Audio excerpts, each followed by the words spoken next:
Thank you all for joining us here. So this is the part of the spring of this semester of the Institute for Mathematical Sciences of America, which is it's mostly supported by the Simons Foundation and the University of Finite as well. And we were fortunate to have this opportunity to gather a collection of people here to talk about things loosely related to low-dimensional topology and circle value Morse functions in whatever ways they would want to envision that.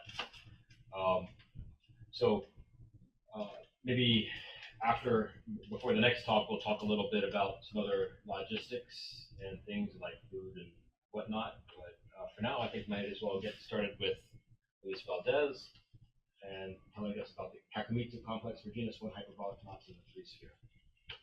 Great. Thank you, Ken. I want to thank you also for this very generous invitation, and all of you for being present here. People that are listening to us on Zoom. I'm going to discuss some very introductory material on the Kakimizu complex, just to bring in some of the basic ideas behind the construction for the Genus 1 case, which is supposed to be the simplest possible case. I was told this we can go on for we have a little bit more than an hour, right? Up to an hour and 20 minutes. But please don't let me. That's what I was going to say. Okay. So stop me, roughly if I just get carried away. All right. So here we go. So I'm going to be talking about Cipher surfaces in knots exteriors. Everything is going to be tame. It's going to be nice. I'll only discuss the 3-sphere, though many of the results could apply to other manifolds. And we only talk about orientable Cipher surfaces. So a couple of pictures here. So that's the one. We also, of course, the Cipher surface, we think of it as being, for a knot, we think of it as being a surface that whose boundary is the knot. And we're interested in minimal genus Cipher surfaces, but we can also think of them as being embedded in the knot exterior.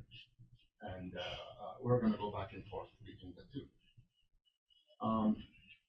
So the Kakimizu complex is the simplicial complex similar to the curve complex, where the vertices are isotopy classes, so minimal Cipher surfaces in the knot exterior. And you construct a simplex if you can get a number of vertices to be realized by disjoint Cipher surfaces. And it helps also to look at the one skeleton of this complex, which is this graph made up of the vertices of the Kakimizu complex and the edges or the one simplices in it. So we would like to know information about this complex for various reasons. I got interested in it because of, I'm going to discuss that as we go through some of this. So here's a picture of something that might happen. So these red straight lines, they represent the ciphertori, where in the Genus 1 case, they could represent any Cipher surface. But I want to think of them as being Genus 1 Cipher surfaces. There's this blue torus T5 that intersects some of the other ciphertori, and we can decompose this, or we can separate this ciphertori into a bunch of disjoint ones. There's this family of 4 ciphertori that are disjoint, and then there's this other subfamily of 3. This one is called a maximal simplicial collection. It generates a simplex, a 3 simplex, and it's the largest possible size for a simplex in this particular decomposition. So the Kakimizu complex and the graph would look something like this. This collection would generate a 3 simplex, and this other sub-collection would generate a 2 simplex. And the 2 simplices intersect in a 1 simplex generated by these 2 ciphertori, which are disjoint from the blue one. So the diameter of this graph would be equal to 2, assuming that the length of the edges is 1, and the dimension would be 3 for this complex. We're going to show this is a fictitious picture. It's just for show. Simplest case is when the knot is fibered. We know that there's a unique minimal Cipher surface, minimal Genus Cipher surface that generates the vibration. So in this case, we have trivial complexes. Charleman and Thompson show that the graph. Notation, the GS and MS. Oh, GS is this graph. It's the one skeleton of the. Each one skeleton. It's just the one skeleton. We call it the graph of Cipher surfaces. The graph of Cipher surfaces. So we know that the graph is a connected complex. Jennifer proved that actually the Kakimizu complex is generated by the graph. We just need to know what is the graph and then construct a full complex associated with it. And Versticky and Chultens finally proved that this Kakimizu complex is contractible. We can keep these ideas in mind. This is in general, not only for Genus 1. This goes all the time. And we want to keep it in mind so that we can have an idea what is the structure of this complex. It's easy to construct satellite knots where the number of vertices can be as large as we want. And here's one possible construction. Start off with these two trivial annuli separated, and glue to them this band to construct a pair of bands. The band goes through a pattern of knots like this, and we connect everything so that when we do a swallow-follow torus construction, well, we actually get a torus because we could get a time bubble by doing a half piece here. But the point is that we can get as many as we want of these swallow-follow tori, depending on how many factors we have in here. And this Cipher tori are disjoint and non-parallel. So we can go as high as we want to, but actually we can go all the way up to infinity because Eisner proved that in the connected sum of two non-fiber knots, the graph or the one skeleton of the Kakimizu complex is infinite. That's because we can roll the Cipher surfaces in a certain way and get non-isotopic Cipher surfaces. This is for any genus. Earlier, Sugar and Solstein proved that for a simple knot, the graph is a finite graph. So we have finitely many vertices in the Kakimizu complex. Well, this includes the torus knots. Torus knots are fiber, so we don't really need to worry about those. We can just concentrate on hyperbolic knots if we want to talk about a finite complex that we can classify. But the problem is that even for hyperbolic knots, if you fix the genus, if you look at the collection of hyperbolic knots of a fixed genus greater than or equal to 2, the vertex set is unbounded, just like for satellite knots. But you need to start off with a genus of at least 2. So for genus 1, of course, the question is, well, do we have a vertex set that is universally bounded or not? And Tsutsumi proved that one can have, in a genus 1 hyperbolic knot exterior, one can have at most 7 Cipher surfaces that are disjoint and not isotopic. So the Kakimizu complex dimension is bounded by 6, but that doesn't bound the vertex set, how many vertices we can have. Another question we can ask, well, what is the structure of the Kakimizu complex? And in that direction, Sakuma-Shek proved that a bound on the diameter of this graph of Cipher surfaces, and the diameter depends on or it varies as the square of the genus. For genus 1, the diameter is at most 2, and that can be realized. But again, that doesn't bound the number of vertices. It turns out all of this can be determined. It turns out that for genus 1 hyperbolic knots, the graph always has, or the complex always has at most 5 vertices. The dimension of the complex, of the Kakimizu complex, is always at most 4. And the Kakimizu complex itself consists of at most 2 simplices, the same dimension, which intersect in a common hyperface, except in the case of dimension 4. You know, when the Kakimizu complex has the highest dimension 4, then the complex has only one simplex. But for all the other lower dimensions, you can realize the case of two simplexes. So I would like to discuss more or less why some of these ideas actually hold. How is it? The ideas, many of them are very simple. Sorry, it's a little bit too fast for me. So you said that for a simple node, this complex is finite. And Yes. then you study this boundedness in some families. Yeah, the question is of universal bounds, like saying, Okay. hey, okay, so the complex is finite, but is there a universal bound for the vertices? Something that holds for all the nodes. All the nodes of some genus. Yeah, and for genus 2 or more, no. Yes. The number of vertices is unbounded, but for genus 1, it turns out there's at most 5 vertices. That's something that holds just for S3 then. I mean, one might be able to show this for length spaces as well, but I haven't done it. say you go to other homology spheres. I mean, it seems like you could get. I mean, is there always an upper bound for genus 1? I mean, I think there's something like that, but it's not clear what the bound is going to be. Even for length spaces, for example. Well, I like more length spaces, but I mean, homology spheres as well. Rational homology spheres, if you want. Yeah, but I don't know if one can get, I don't think you can get the exact bounds. I don't know if you can get up to 7, actually. 7 vertices. That might be. I know you can get up to 6 on a homology sphere, integral homology sphere. You can get a bound of 6 vertices. You can construct that. I don't know if you can go up to 7. I haven't tried it. I would guess for a rational homology sphere, you could you just build the knot complement first with different non-parallel. Yeah, like covers. Do that, and then you fill. And are you? Probably. Oh, I'm sorry. No, yes. I'm thinking of something else.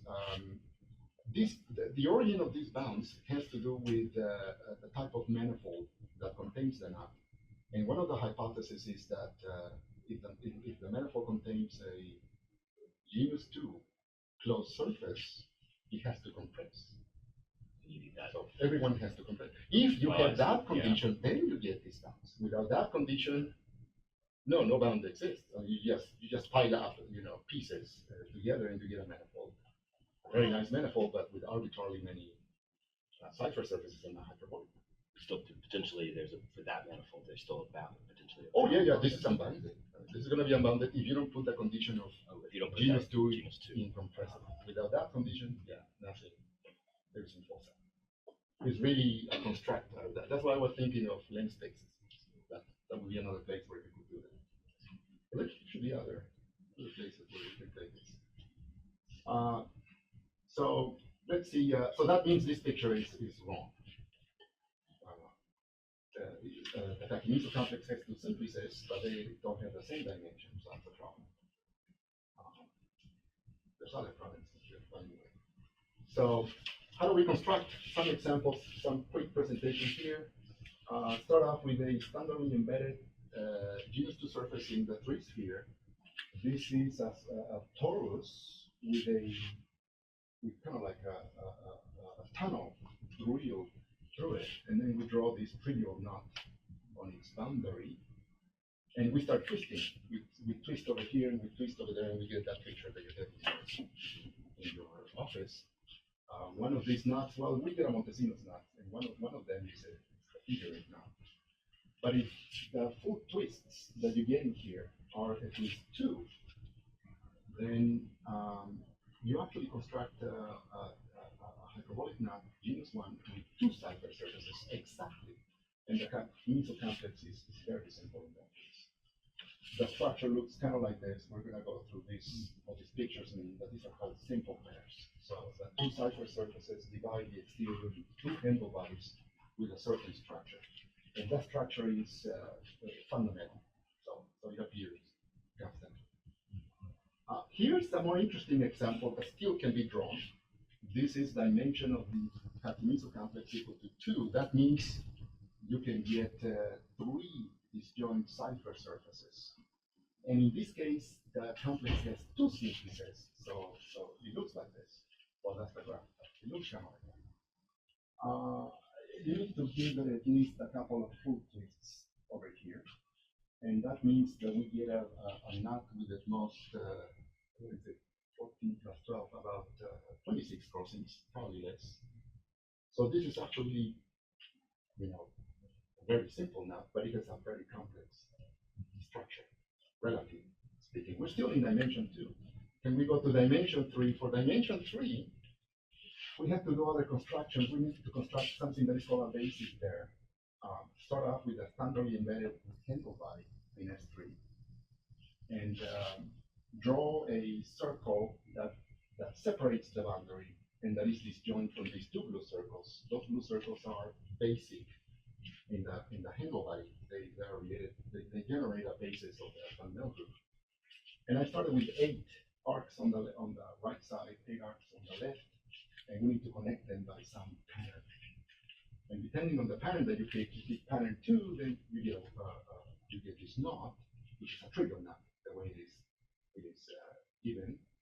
But this is what is called a hyperbolic basic curve. It's the smallest example of that can be constructed. And then we start twisting again, like we did before. And if we twist enough number of times, then we get a hyperbolic knot, genus 1, that bounds 4 disjoint Cipher surfaces. If you give it 2 full twists, you get this picture. It's the smallest one I could draw, and I couldn't get it down below 141 crosses. But you do get these 4 Cipher surfaces. The Kakimizu complex is a simplex of dimension 3. Well, this is K2, K4 is. I'm going to explain that later on. It has to do with the structure of these guys. But we're going to see that later. Yeah, it turns out that when you get this many Cipher surfaces around a knot, you also get these other knots that are orbiting around. And they may have interesting properties. They could be trivial torus knots or even erratic knots. All right, so the big trick of Tsutsumi, this is a great idea. He said, well, let's try to get a bound on the dimension of this Kakimizu complex. So start off with a maximal collection of Cipher surfaces. This means the number of disjoint ciphertors in the collection is as large as possible. And that means the collection represents a top dimension simplex. We call it a maximal simplicial collection. We only play with maximal collections. There's a chance you can generate a simplex in the Kakimizu complex that cannot be made any bigger using fewer of these ciphertors. But I think Ian is going to prove that cannot be done in general, right? That's what I gathered from your abstract. So, but let's pretend, that it is small-ish. All right. So these tori are gonna separate the matrix theory into pieces. Each of the pieces has boundary of genus 2. And it looks like this.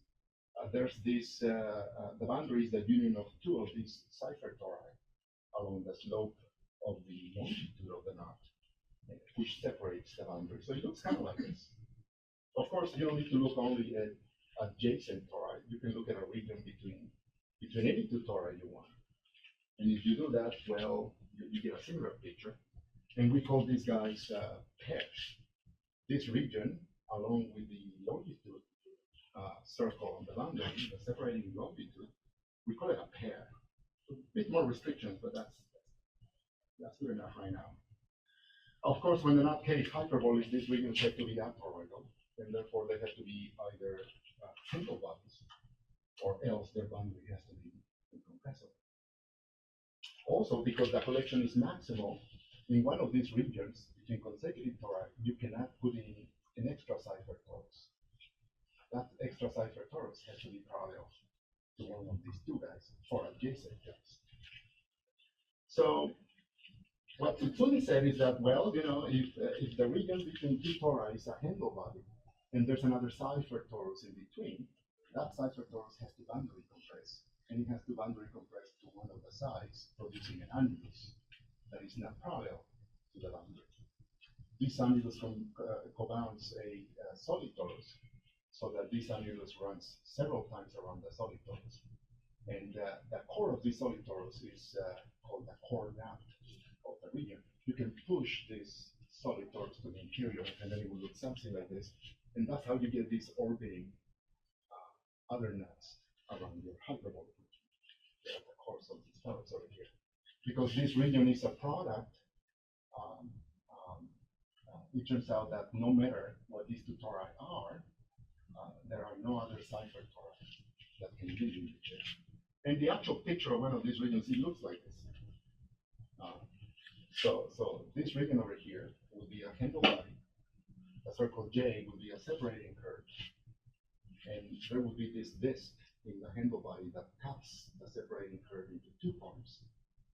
And it produces, well, if you cut the handle body along the disk, it produces a solid torus whose core is this nut that we're putting in here. And other than that, we get some power circles running around and underlying and stuff like that. This is what is called a simple pair. It's what you get by boundary compression, compressing a Cipher torus in one of these regions. And simple pairs are always known by Tsutsui-san.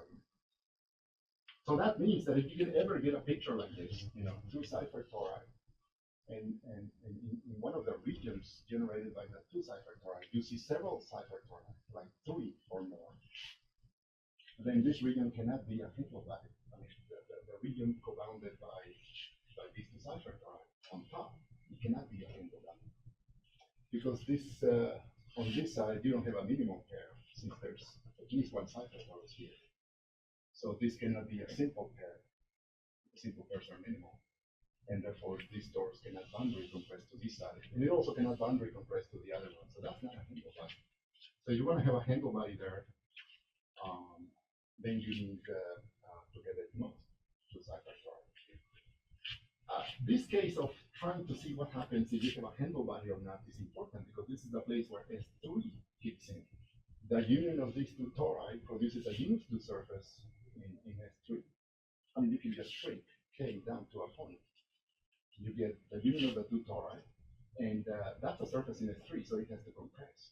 It has to compress either to that side or to this side. And if it compresses to one side, that side has to be a handle body. So these handle bodies are everywhere, every single time. So that places a lot of stress on the Cipher surface, Cipher tori distribution. So if you get at least 8 Cipher tori in your nut exterior, let's say this is a case of exactly 8, you can partition your Cipher tori into 2 collections like this. This side would not be a handle body. This would not be a handle body. So the union of these 2 tori would be a Genus 2 incompressible surface in S3. So that cannot be, and that's why we get about of the most 7 Cipher tori. This works all the time. Genus 2 Cipher surfaces compress in your map. So there's really nothing else. But so that this gives the bound of dimension at most 6 on the Kakimizu complex. You want to go down to 5, you have to bring in a little bit more of the structure of the 3 sphere. And in this case, we have to bring in graphs of intersection. But to do that, we need to remember, you know, this detail about what a simple pair looks like. It turns out that, well, I mentioned before that in this construction of a simple pair, so you get the Genus 2 handle body, you get your separating circle, the longitude of the nut, which is intersected by a disk of the handle body in 2 points precisely. If you ever sketch a separating curve like this, with this disk intersecting a separating circle in 2 points, you're going to get a simple pair or a trivial pair. In other words, a trivial pair is where these 2 tori are actually parallel. So you get one of the 2, a trivial or a simple pair. You cannot get anything else. And these guys are minimal. So once we understand this part about this disk, then we take a Gabay meridianal planar surface or a Gabay sphere, kind of like bridge position for the knot, and we intersect that surface with with a collection of ciphertors, and we get a graph of intersection on the planar surface, which is nice. All the edges are essential. And then we say, well, a typical game when you do this graph of intersection, when you play this game of graph of intersections, is to try to get an idea how many parallel edges can there be in a collection. And it turns out there can be at most 2. The reason is that if you have 2 parallel edges in this original planar surface, between these 2 parallel edges generate a disk, which lives in the region bounded by the 2 ciphertors. And this disk intersects the longitude of the knot in 2 points, and therefore we must have this picture. So this region must be a simple pair. It must be minimal. We cannot have any extra ciphertor in there. So you have this bound of 2, and once you have this bound of 2 edges in this graph, then it's very easy to get that you can have at most 6 edges around each of the vertices of this graph, simply because you cannot go farther than 2 parallel edges. 2 parallel edges. That and a little Euler number count. So with Gavai, we get the same position on the little surface. With Gavai, we get this down to 5 for the dimension of the Kakimizu complex, but we can go lower than that if we make use of other structures around it. So to get the bound of at most 4, we could try to see what happens if we have a dimension 5 Kakimizu complex. That means the exterior of the knot has 6 Seifert surfaces, Seifert tori, like this one. And it turns out you can divide this Seifert tori into 2 collections like this, using 2 of the tori, so that one of the regions is a handle body, the top is a handle body, and the bottom is also a handle body. And not only that, but all these little regions are simple pairs. So you have these 6 other core knots orbiting around this hyperbolic knot case. And all of this is because of properties of hyperbolic Valdez knots. It turns out that 6 Cipher surfaces put a lot of stress on the structure, and some of these knots, if you don't have a handle body, a Hilbert decomposition of S3 produced this way, then some of these knots have to be Valdez knots, and then they start putting extra conditions in the structure that cannot be supported. So you end up producing a Hilbert splitting of S3. And if you have a Hilbert splitting of S3, you can produce a geometric presentation for the fundamental group of S3 with a couple of relations. And Canetto proved a while ago that when you have this type of geometric presentation, Genus 2, then one of these relators, there's a word in the generator, has to appear as a factor of the other relator, up to inversion and other traits.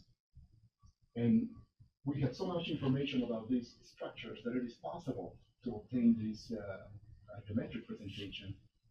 There are many cases, but we can sort them out. Here's an example of one such word. You know, the words look pretty horrible to these large exponents and so on. So yeah, these words failed Canetto's test, and we end up proving that we cannot have 6 Cipher tori in the knot exterior, hyperbolic knot exterior. So we get a bound of at most 5 and at most dimension 4. So that's pretty much all the basic tricks, you know, behind trying to understand this dimension.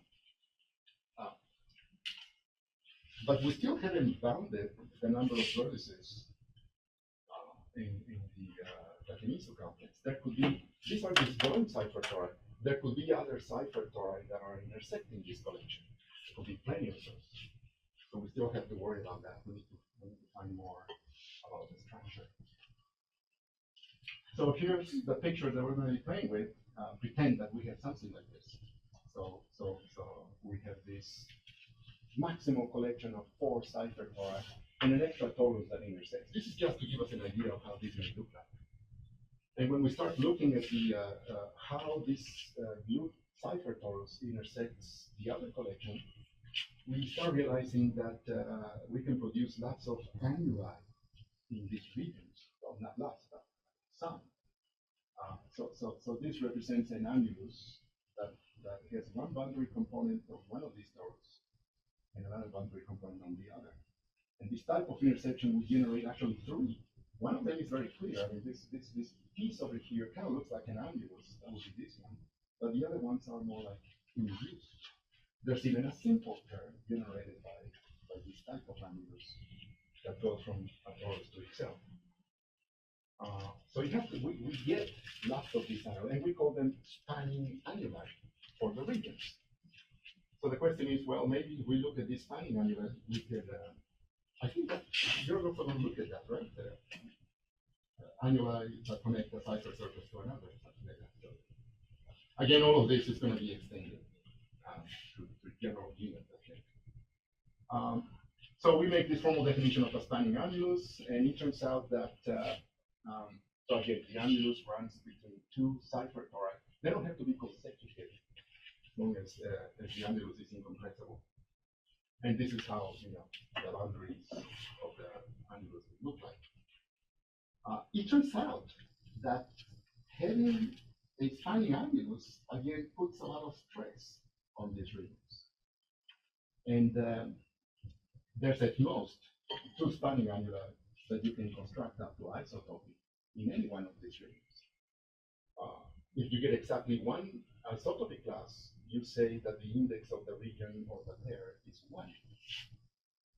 But when you get two spanning annuli, it turns out you can make them disjoint around a solid torus, and the annuli have to run several times around that solid torus. Let's say a number p at least 2. And the number of times these annuli run around the solid torus, we call it the index of the annuli. So there's two types of indices for these spanning annuli. Almost there. You're good. I mean, we started at 9:30. Oh, maybe I should slow down. Or not just okay. So index equal to 1 means that the annulus is unique. But index at least 2 means you're going to have this couple of spanning annuli disjoint bounding a solid torus, a fiber solid torus. So again, this puts a lot of stress on the regions, and it turns out that if a region in a knot exterior, hyperbolic knot exterior, is annular, it's an annular pair, well, obviously the region is either minimal or is not minimal. If it is minimal, the region, and the index is at least 2, the region has to be very simple. It has to be a simple pair. But if the region is not minimal, then it turns out that that region has to be made up of 2 minimal regions, not 3 or 4. Like, what was that picture we had here? You see this 1, 2, 3 regions. This annulus is spanning 3 regions, and it turns out that cannot happen. Not only that, so this spanning annulus should go through at most 2 regions.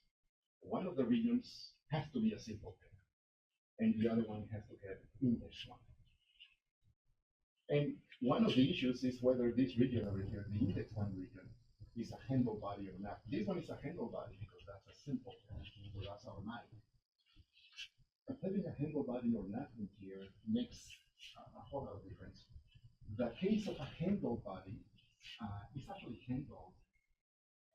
Handle bodies are handled by a trick of Cameron Gordon. Well, it's not a trick; it's more like a proof. He has this very nice argument, simple argument, that in a knot exterior, every 4-punctured planar surface has to be compressible. And Koda and Osawa used that result in the classification of Genus 2 handle body knots in S3 of a certain type. And that type of classification is essentially, well, it gives rise to this structure. In the case, this guy is a handle body, but when this manifold, when this section is not a handle body, then it becomes much harder to establish this bound on two pieces, but it still goes through. Now, so an annular region is very small. It's made up of at most two pieces. And on the other hand, we don't have those many ciphertors. We can have at most, disjoint ciphertors, we can have at most 5. So between those two bounds, we end up, well, first, we end up saying that every time that you have an extra cipher torus that intersects your maximal collection, that other cipher torus has to look something like this. You've got to be able to construct it just like this. On the other side, you meant non-meridianal. Where? In the red. Camera vertices. A meridianal 4-puncture planar surface. Conway spheres. You have Conway spheres that satisfy the symmetry hypothesis. Right. So Oh, meridional. No, I said meridianal. you mean longitude? Is it genus 1 not? Is that? That was connected to the cable. You mean longitudinal? Oh, I'm sorry. Yes, I'm thinking of the Gabay surface. No, you're right. Yes. I wrote meridional because I was thinking of the Gabay surface that you used to prove that the longitudinal one is not. So in other words, yeah, this is a non-meridional. It's a non-meridional 4-puncture planar surface. Yeah, thank you. Oh yeah, that's good. I missed that one. All right. Yeah, for meridional surfaces, there's a lot more that you can do because, well, it's just possible.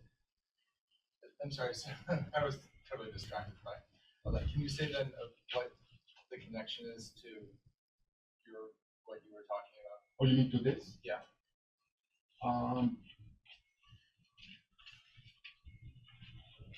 Well, the idea is to take, let's see, you see these two annuli over here from the simple pair? They can be extended by 2 parallel annuli on this side, and this produces a big solid torus. That big solid torus, that core of that, is a knot we're interested in, and you want to look at the outside of it. And the outside of it, it's probably easier just to see it this way. So look at this solid torus. On the core is this knot over here. Now on the outside of it, you have the parts of these cipher surfaces, and that's a 4-puncture surface.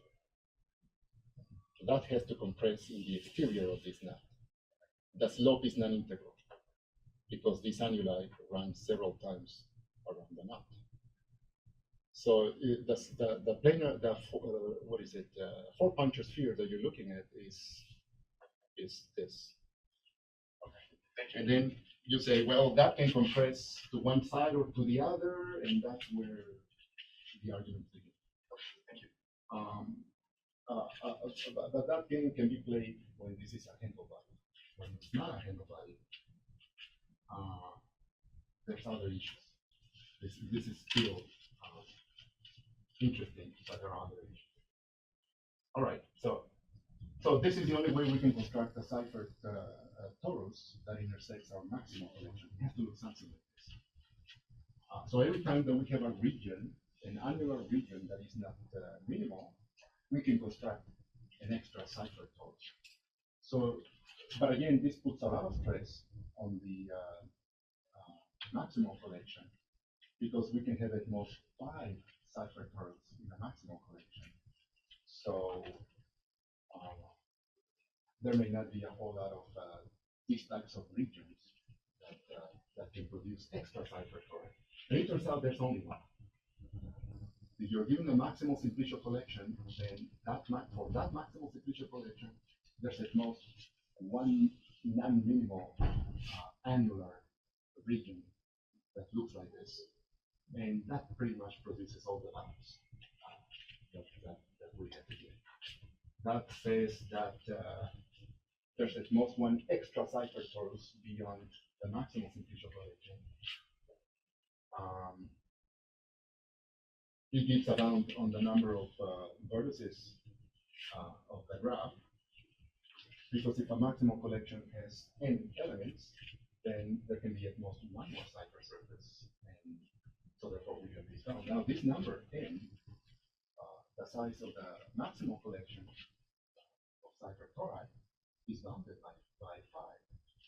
So this gives you a bound of 6 for the number of vertices. But it turns out that the 6 cannot be realized.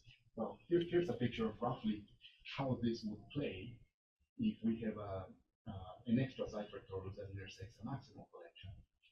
We can divide this collection into 2 sub-collections of disjoint tori. The sub-collections have the same size. They produce simplices of the same size, and they intersect in a common hyperface, something like this.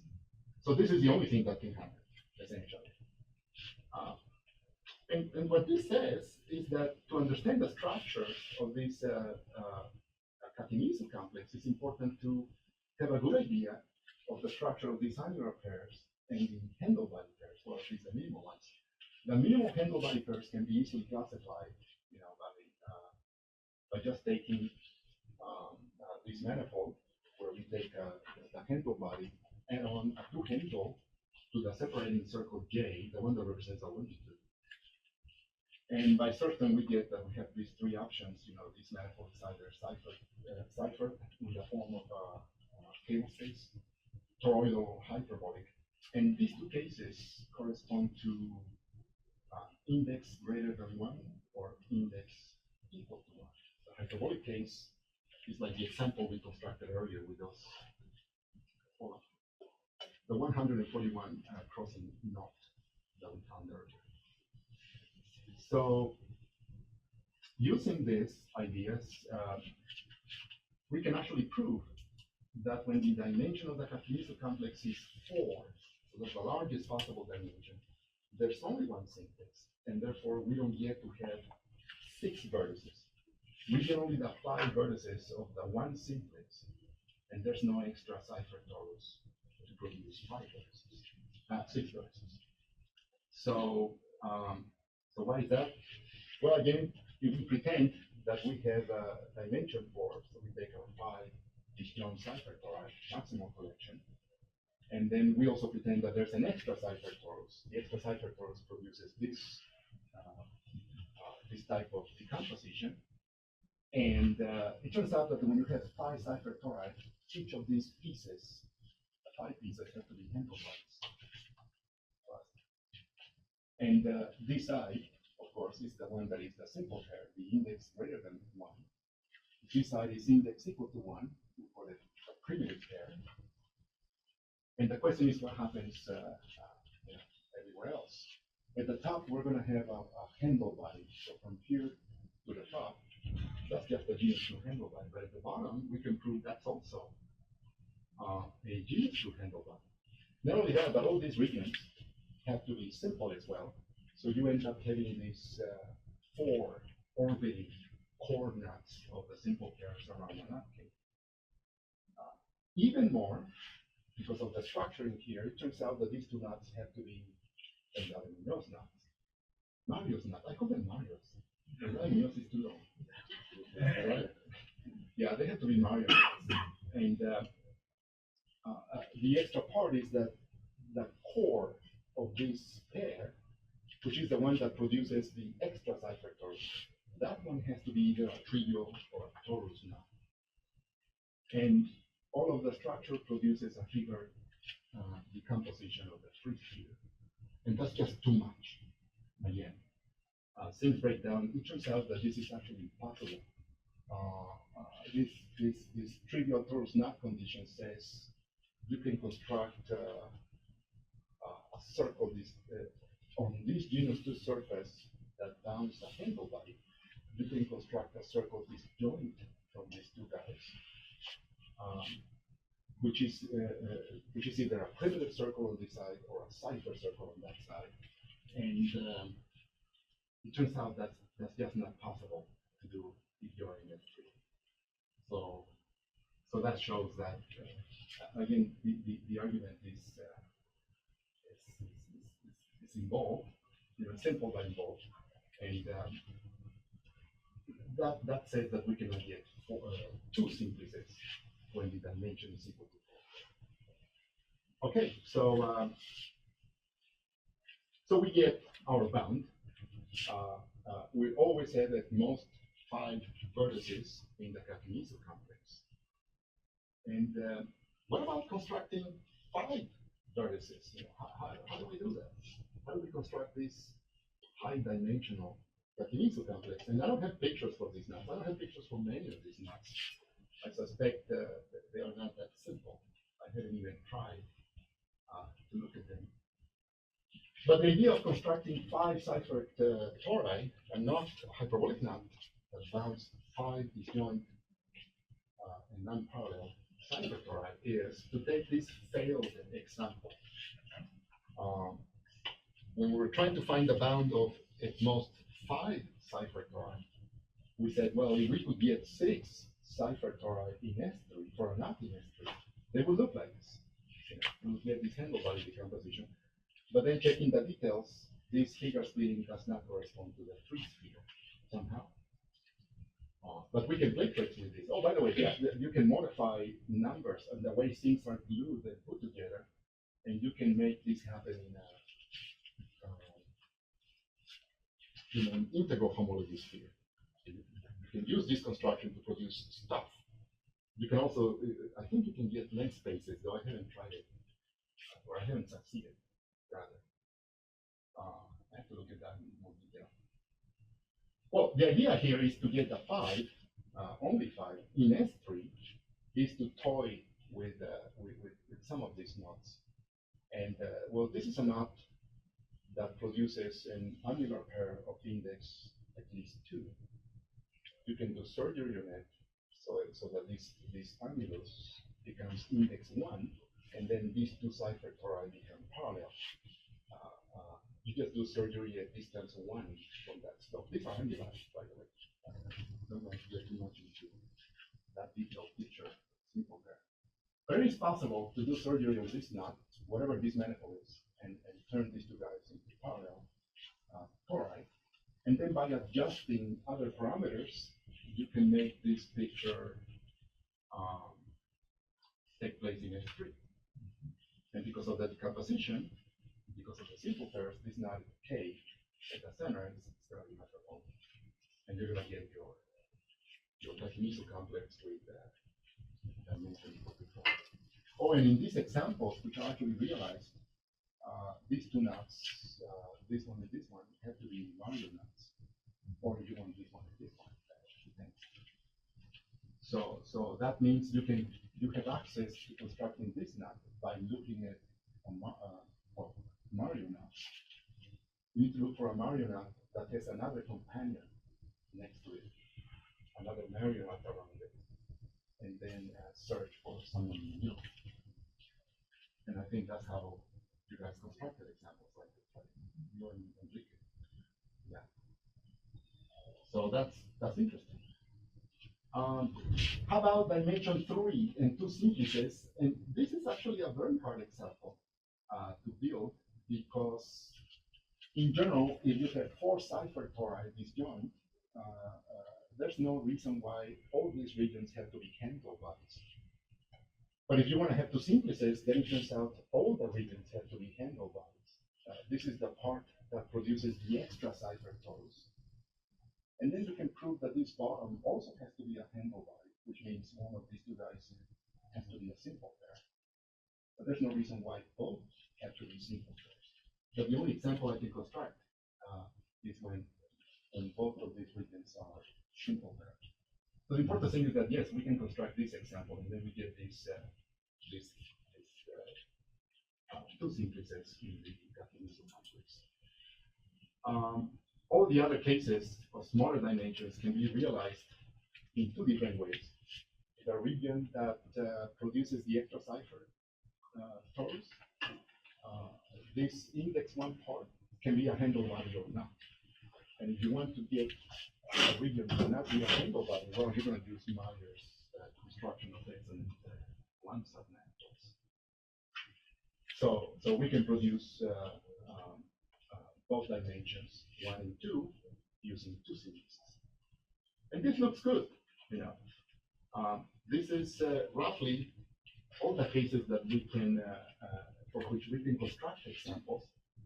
And you can see this is pretty much everything. We can do dimension 1, 2, 3, and 4. And in all possible cases, you know, one simplex, two simplices, except when there are restrictions. So it looks like we do have a good understanding of this until we look at some details. If we take a look at the simplest example, where we have two Cipher surfaces, and that's it, nothing else, only two Cipher surfaces, and pretend that the Cipher surfaces cut the exterior into handlebars. Then these are the options for the decomposition of the knot. You know, this handlebar side would be simple, primitive, or hyperbolic. And then the top could be, you know, similar choices, but we only have examples for two of them, not for the other four. Of course, we suspect many of these are not even possible, but we don't have verification for that. The most interesting missing case has to do with dimension 4. In dimension 4, we're going to get 5 ciphertors, and we can prove that either that if there is a region that is not a simple pair, then there's exactly one such region. We can prove that. We can realize the case where all the regions are simple, where we have these 5 orbiting cores, but we haven't been able, well, I haven't been able to look at the realization of these two. And that's where things start getting a bit more interesting. For example, realizing this primitive case in S3. Primitive means index 1, so you want to put an annulus in here, a spanning annulus of index 1. Realizing that case would imply that all these other knots, all the other cores, are hyperbolic. These two would have to be Mario knots. But this one, the obstruction for all of this being possible is that this hyperbolic knot would probably have to have a non-integral surgery, which is Seifert factor. So that's grounds for thinking that maybe we cannot realize the primitive case, or maybe there is a hyperbolic knot with non-integral Cipher surgery. Now, I really haven't had the time to try to construct this example to prove that it doesn't exist, but it does show, you know, that we can use these extreme examples in order to try to construct interesting examples of knots. Not this knot at the center, not the Venus one, hyperbolic knot. Interesting examples of hyperbolic knots, you know, with non-integral surgeries, which are weak. And I think that's it. Thank you very much.